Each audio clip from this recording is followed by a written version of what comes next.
I stood on that stage, my diploma gripped tight in my hands. The lights from the auditorium burned so fiercely they turned the crowd below into a blur, and all I could make out were 5 empty chairs staring up at me like silent accusations.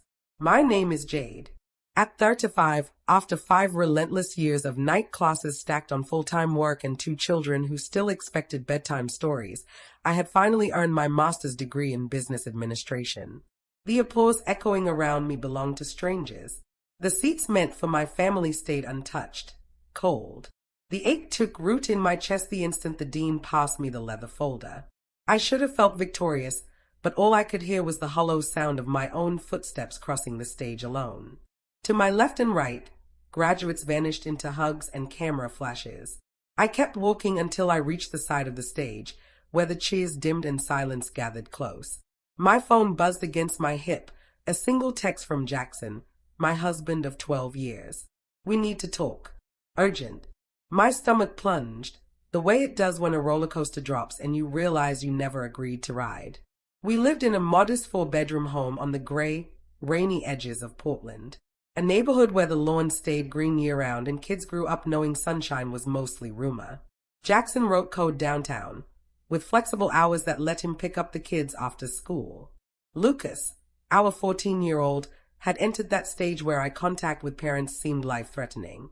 Kira, 11 going on 17, gathered friends the way some kids gathered stickers. I worked as a financial analyst, the kind who could soothe a panicked client with a spreadsheet and a smile. Yet year after year, promotions slid right past me, slipping through my hands like water. "Get your master's," my boss advised after the 3rd missed opportunity. "Everyone's got a bachelor's." So, I signed up for evening classes across town. My days began at 5:30 a.m. packing lunches, followed by 8 hours in the office, and 3 nights a week spent rushing to campus. By the time I got home at 10, the sink held dishes and the kids' spelling lists waited. Weekends disappeared into study marathons in our home office while Jackson ferried the kids between soccer fields and birthday parties. I kept telling myself it was temporary, just 1 more semester, 1 more year, and then we'd have stability. Maybe even a trip to Disneyland. But one night, through the wall, I heard Lucas whisper, "Mom's always studying." The word slid under my ribs like a splinter. My brother Peter never had to compete for attention. 3 years older, he flipped houses now, lived in a glass-walled home overlooking the bay, and threw parties that filled up like beehives. Our parents, retired a few hours south in a quiet valley town, always made time for his grand openings but somehow missed my finals week, every time. "You're so responsible, Jade," my mother once said, as though responsibility were a flaw. Still, I pushed on. Flashcards during lunch breaks, essays typed after midnight, vacations traded for study sessions. Jackson helped at first, dinner cooked, kids bathed, but resentment drifted in slow, like river fog. By the final year, our conversations had shrunk to logistics. Who'd grab groceries? Who'd take Kira to the orthodontist? I missed school plays, family hikes, the easy laughter that used to live in our kitchen. They learned to manage without me, and I learned to pretend it didn't hurt. Graduation was supposed to be the payoff, the light at the end of all that sacrifice. I pictured Lucas and Kira in the audience, realizing that dreams cost something but could still be earned. 6 months before the ceremony, I cornered Jackson in the laundry room. "Everyone has to come," I told him. "You, the kids, my parents, Aurora. This is for all of us." He kissed my forehead. "Wouldn't have missed it, babe." I'd ordered 6 tickets, called my parents, and heard them jot the date on their kitchen calendar. Aurora squealed over the phone, already booking flights. I'd reserved a corner table at an Italian place near campus, put down a deposit with money saved from skipping my own birthdays. Even splurged on a navy dress that made Kira whisper, "You look like a princess from our wedding album." 3 weeks before the ceremony, Peter called. Just small talk at first, then, "Big barbecue at my place this Saturday. Got a new outdoor kitchen. Bring the kids." My pulse spiked. "Peter, that's my graduation." A pause, then a shrug I could hear through the line. "Invites are out. Clients coming. Stop by after." I pleaded with my mother to choose me. She sighed about timing, about how plans floated and collided. That night, Jackson rubbed slow circles on my back while I cried into his shirt. "They'll always pick Peter," he murmured. "But we'll be there. Me and the kids, that's what matters." I clung to that promise like driftwood. The morning of graduation, I woke to cold sheets and an empty bed. Downstairs, silence. No cereal bowls clinking, no cartoons humming from the TV. A note leaned against the coffee maker in Jackson's messy scroll. "Took the kids to Peter's early to help set up. We'll try to make the ceremony. Congrats." The paper crumpled in my shaking hand as the coffee machine hissed. "Hair appointment at 10, makeup at 11, line up by 1. I moved through each step like a ghost. The stylist chatter slid right past me. The makeup artist painted over tear-swollen skin without comment. In the mirror, I looked composed, unbreakable. Inside, I was falling apart. My cap and gown hung like a costume for a cancelled show. I took a selfie, posted it, watched strangers' congratulations flood in. "Leaving now. Still coming?" I texted Jackson. The reply took forever. "Lucas took a spill by the pool. Nothing bad, but we might be late. Save seats." Seats couldn't be saved. He knew that. Still, I drove, wipers beating in rhythm with my heart. The parking garage swallowed cars whole, families spilled across the lawn, faces bright with pride and tears. I threaded through them, found my alphabetical place, eyes fixed on the floor. Amy from work texted a trail of heart emojis. My favorite professor left a voice note. "Walk like you own that stage, Jade." Their kindness only deepened the hollow ache. Music swelled. We marched in. From the platform, I searched the crowd, row after row, willing familiar faces to appear. Nothing. The dean spoke of perseverance. The guest alum talked about balance. Irony tasted sharp on my tongue. My name echoed. I crossed the stage, shook hands, moved the tassel. Applause fluttered and faded. No whistle. No, that's my mom. Just the quiet tap of my heels back to an empty seat. Outside, the lawn bloomed with laughter and cameras. I lingered at the edge, smiled for photos with classmates I barely knew. Checked my phone. Nothing. Then, Peter's social post, sun-drenched smiles, my parents, Jackson, the kids, all around his fire pit roasting marshmallows. Timestamp 3:17 p.m. The exact minute I took my diploma, alone. The world tilted. I stumbled behind the science building, pressing my back against the cool brick as sobs tore through me until my throat burned and mascara streaked down like battle marks. When the crying finally ebbed, I canceled the dinner reservation with trembling fingers, no reason left to celebrate. Then Jackson's text flashed on my screen. "Need to talk. Urgent." Moments later, I saw 4 to 5 missed calls I hadn't heard over the ceremony speakers. Panic drowned out every trace of anger. I called him back while running for the car, gown gathered under one arm. He answered on the first ring, his voice tight with fear. "Lucas fell off the water slide. Memorial Hospital. Both arms broken." I slammed the gas, flying through yellow lights, every instinct narrowing to a single point: get to my son. Yet somewhere beneath the rush, a small, bitter thought hissed, now they need me. The emergency room reeked of antiseptic and stale coffee. Still in my navy dress, hair tumbling from its pins, I found Bay 7. Lucas lay pale against the sheets, his right arm in a splint. Jackson stood at the foot of the bed. Kira gnawed at her thumbnail beside him. My parents hovered nearby, restless and worried. Peter leaned against the wall, arms crossed.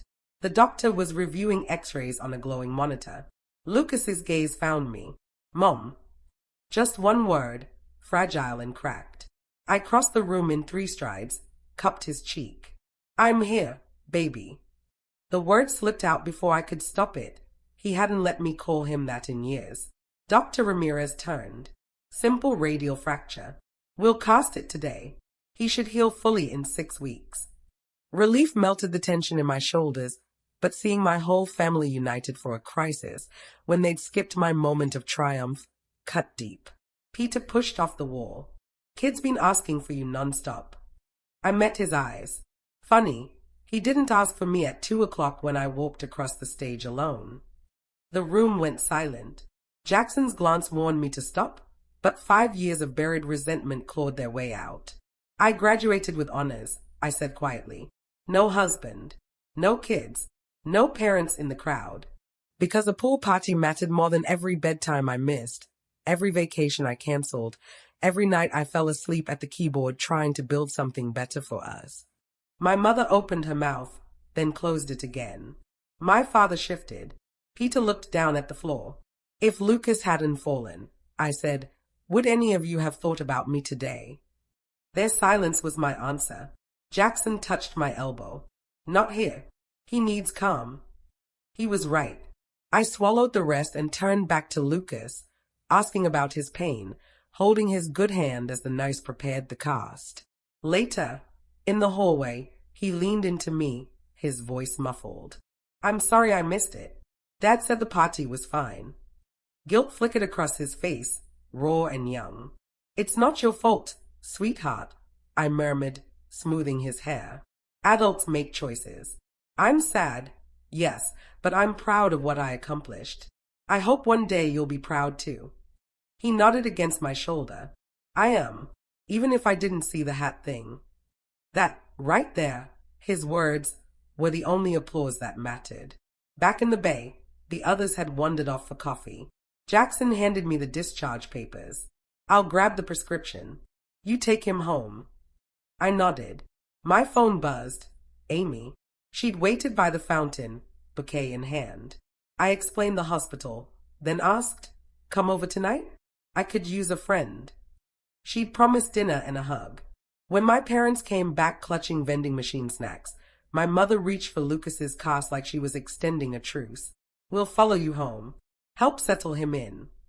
No, the word came out firm, startling all of us. Amy's bringing dinner. I just need some space. My father's jaw tightened. We drove all this way.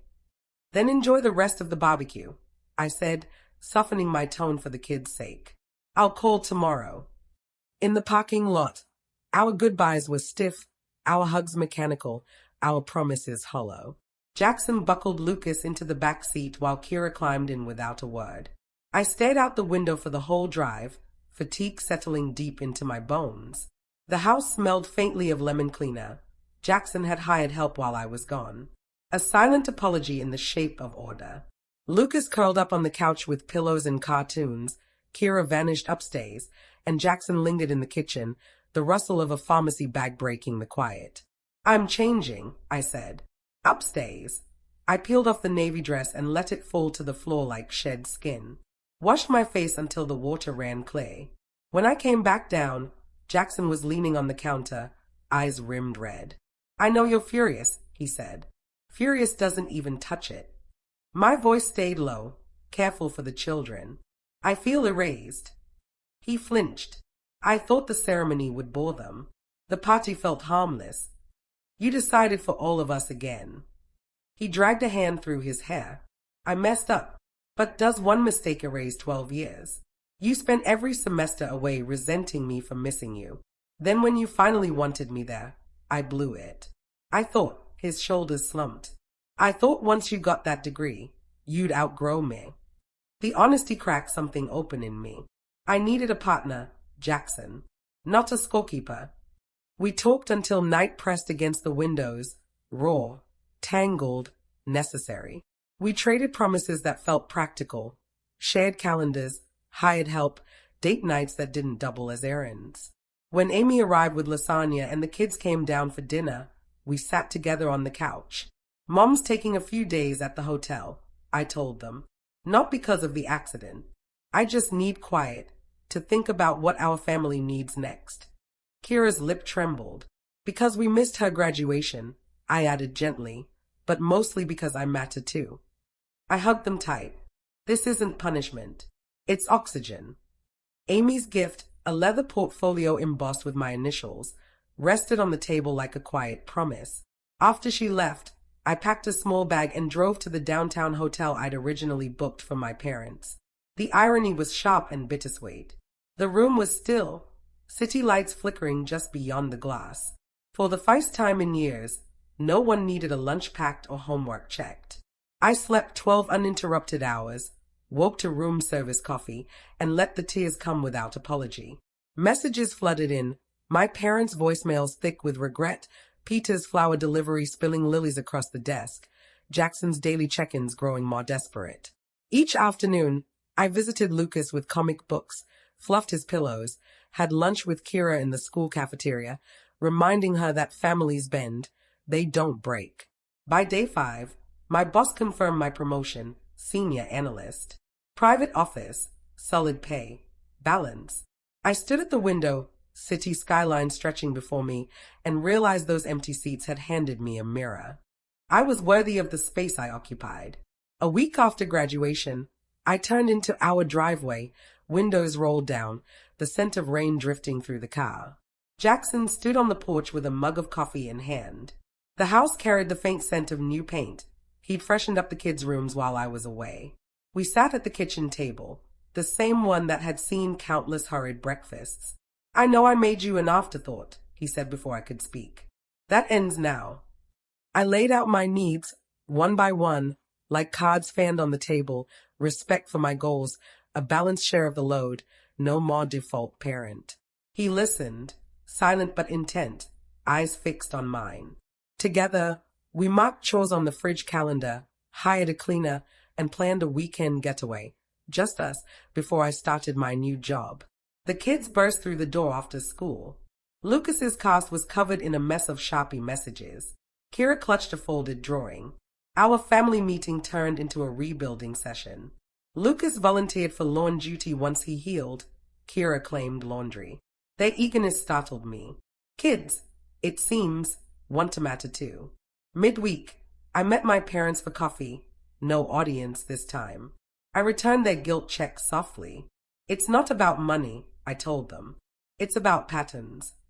They listened, truly listened, promised to offer effort, not excuses. Peter showed up alone on a Thursday evening, hands shoved into his pockets. I built my schedule around being the fun one, he admitted. Didn't realize how much it dimmed you. We didn't hug. We just agreed on small steps.